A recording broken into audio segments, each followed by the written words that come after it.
warri yuutuubii banachuu barbaadan akkamitti banatte yuutuubiin faayidaa maalii qaba jettanii gaaffii hedduu keessan na gaafattanii warri naxxaartanillee jirtu koomentii namaan dubbisuun argitu naan jettanii aga keessan yookaan fedhii keessan naalee namni meeqa akka daawwatu yookaan namni meeqa kanarratti fedhii qabdan faayidaa yuutuubii qabu baruu barbaadda warri banachuullee barbaadanii akkamitti akka banamu warri jettanillee viidiyoo kana meeqan keessan akka daawwattan hagam akka sheerii goota yaada keessanirratti hundaa'e waan hin beekurraa isinitti himuu danda'a. Jirtuu nagaa keessan hordoftoota kee beekumsaalii ani baay'ee nagaa kooti yaa har'a dhufeetiin jira samuuna kana bobbadeen ture haalli tokko nama jechuu didee biiziiwwan na godheef hin badee arramoo deebee jira haraa taatanii hordofta sabiskiraayib gochuun ergamsiistatanii viidiyoo laayik sheer gochuudhaan assaabas taayitiin keessan akkumatti fufeetti jira baay'ee namatti tola baay'ee nama jajjabeessitanii baay'ee natti toltu kabajamoo daawwattoota koo sabiskiraayibii kudhan nagalchitanii jirtanii baay'ee galatooma ulfaadhaa isiniin jedha egaa isinis koottaa hojjedha wal taanee anis si wajjin isinis immoo na wajjin quncee wal gargaartii arbayyidha akkuma jedhu oromooni speeshaal ijoolleen mana madaamii keessa jirtan hojjedha ijoolleen mana madaamii keessa jiru baay'ee of geenyeen jirru rakkattoota keessi keenya baay'ee rakkina hedduu qabaa jechuudha wanuma ala jirru wanuma nama madaamii keessa jirruuf yaa yoo hojjetan saantimni hin dhufi sun nurraa haftee miti jechuudha wanti nu rakkisu kaayyoo keenya bira akka hin geenye kan nu godhan hedduun isaanii jiru waan ta'eef chaanaala hubannaa kan ta'e irratti hojjettanii fedhii yoo qabaatanii borollee qabara biyyaatti yoo galtanii waa'ee hojii godhattanii itti hojjechuu dandeessu baay'ee bareedaa kan jedhu dhaamsa kooti kan kanarraa hafe immoo kan jalqaba isin jechuu yaale bal'inaan isinitti himuu danda'a jechuudha yaada keessan koomentii keessan ilaalee hagam akka fedhii qabdan miiqan keessantu akka barbaadu ilaalee jechuufe egaa har'a kana waan nan qabadhee dhufe gudii na mudateen isiniin jedha isin immoo yeroo akkasii waan akkasii isin mudatu maal gootu yookaan waan akkasitti fayyadamni kunillee gaariidha kan naan jettanii isinis waan beektan irraa mudannoo kana namni dhabuun jiru tokko lama miti yookaan ana qofaa miti kan jedhu waan yaaduufe har'a wanti hundumaa farkaa fixee hundumaa mul'ichu godhee harka duwwaa qucceedhaan jiraachuudha innis shaamboon qabu qibaatiin qabu uumaa tokkoon qabachuudha akkasumatti waa ta'ee jira baay'ee wayii namicha miti mana kana keessa kan hojjetu sararaatinoonni kan biraan jiru anaan nama sadii taanee hojjannaa dur sadaalee wanta nu barbaachisu waan akka qibaatii shaamboo naamna kanaa akka nu bitu madaamii sun taane fi keenya jechuudha kan bitannee itti fayyadamnu hanuma ofiitiinuu saantimoo birruma ofiitiinuu yeroo itti deemanii bitatantu dhibaa jechuudha kana meeqan keessantu beekame waan akkasii mudatee beeka soo har'aa gudii miicee guyyaa arfaffaasaa tarraa rifeensi gochuudha guyyaa afur bulee arfaffaasaa kanatti miicuufisii dhiisuufisii maal gochuufis cinqinna qabee jira baay'ee goggogee dhugaa dubbachuuf wal xaxee kana gochuu hin danda'u har'allee deemee bitachuu hin danda'u akkasuma borillee abdiin hin jirtu akkam gochuu hin danda'a. Isinis yeroo waan akkasii mudate maal gochuu qabdu yookaan immoo haalitti guyyaa 2-3 kana jidduutti nama mudattee bor darbituuf jecha rifeensa keessa miidhuu akka hin qabneedha dhaamsi koo viidiyoo kanarratti nu fayyada warri jettan itti fayyadamuu dandeessu warri immoo dhiistanii no problem dhiisuu dandeessu warri immoo isaa eeyyee rakkoo kana nan qabaa jettanis wanta itti fayyadamtan siisteemoo qabaattan shirna godhaa yaada keessan isiniin ja'a.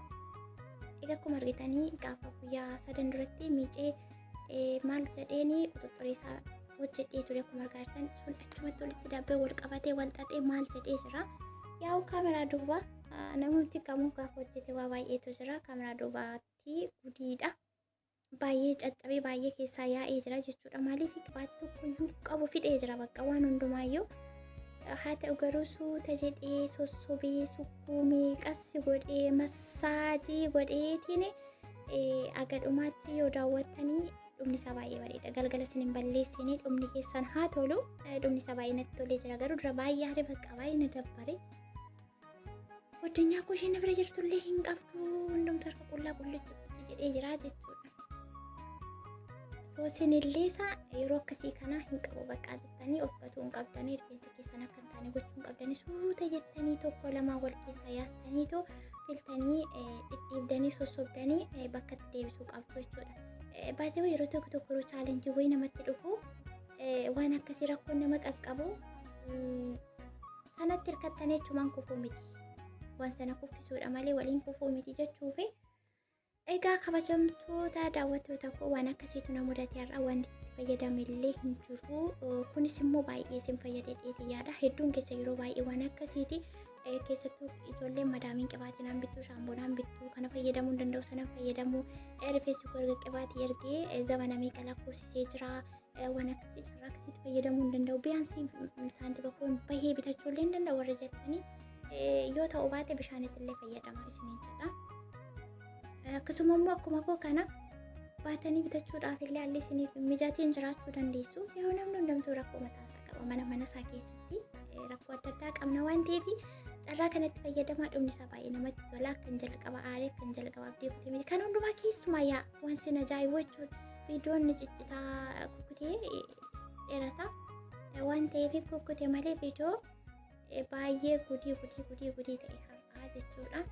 Qassi jedhee ergan harkaan filee erganii faaqee yookaan filaa guddaatiin filee boodammoo dhumarratti sadii filee jechuudha. Tokkoffaa harkaan fila lammaffaa faaqee guddaa sadaffaan immoo xiqqootiin fileen akkasittiin wal qixxeessanii kun akkuma kanaa kututtee safarratti deebisee hojjedhe yaa'u guyyaa 2-3 booda nin deemaa nan bitaa waliin jiruu zarii goonaa wanta bitamullee hundaa qibaatii shaamboo naamni waliin kan binnu ta'a isinin jedha. Kabajamoo daawwattoota Kibee Ofishaalee waa'ee yuutuubii banachuu yuutuubiin faayidaa maalii qaba akkamitti bantee akkamitti as geessee irratti as gahuuni baay'ee ulfaata. Garuu yoo wal ta'e namni yoo wal gargaare wal bukkee dhaabbate baay'ee salphaadha wanti hundumtuu jechuudha. Nuti garuu keessattuu ijoolleen mana madaamii keessa jirtan abaluu ala jirti mana madaamii keessa jirti jechuun isin biratti tokko biratti guddaa natti fakkaata.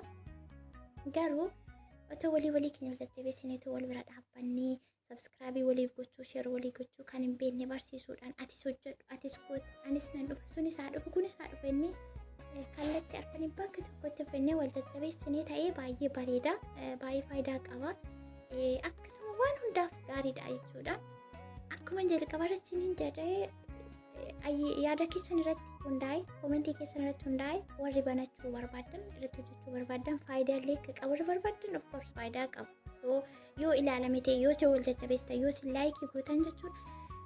Okey ijoolleen mana madaamii keessa jiru dirqama biraan hojjechuu qabna. Dirqama jaarsa keenya yoo warri jaarsa hin qabne dirqama tokkotti laxxafamnee dhufuu qabna. Tokko mataa qabne tokko miila qabne dhufuu qabna. Namni tokko ta'ee jiraachuu hin danda'u. Tokko ta'ee hawaasa isa wajjin hojjetee waa tokko kireet godhee wanta isa fayyadu irraa argachuu hin danda'u. Maal cubbuu qabu?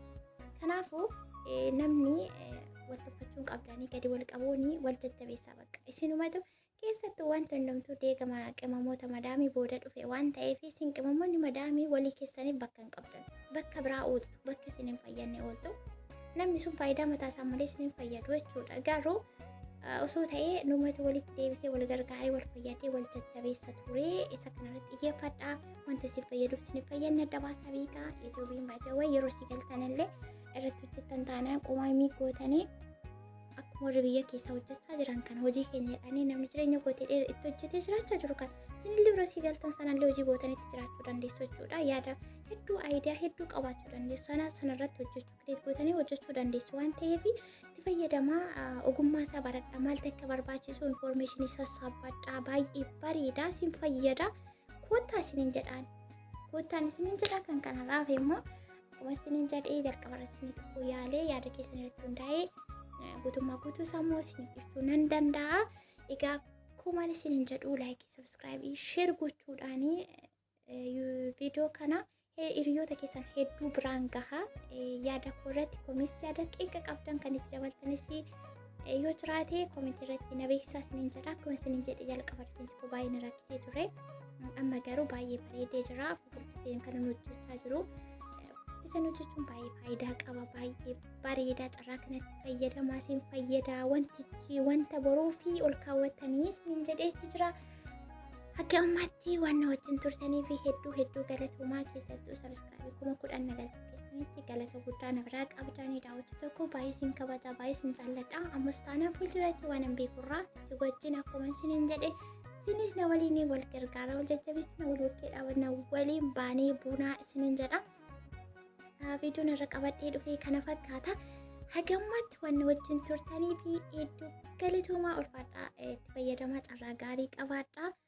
Isiniin jedha viidiyoo kana laayikii godhaa laayikiin baay'ee barbaachisa laayikii godhaa.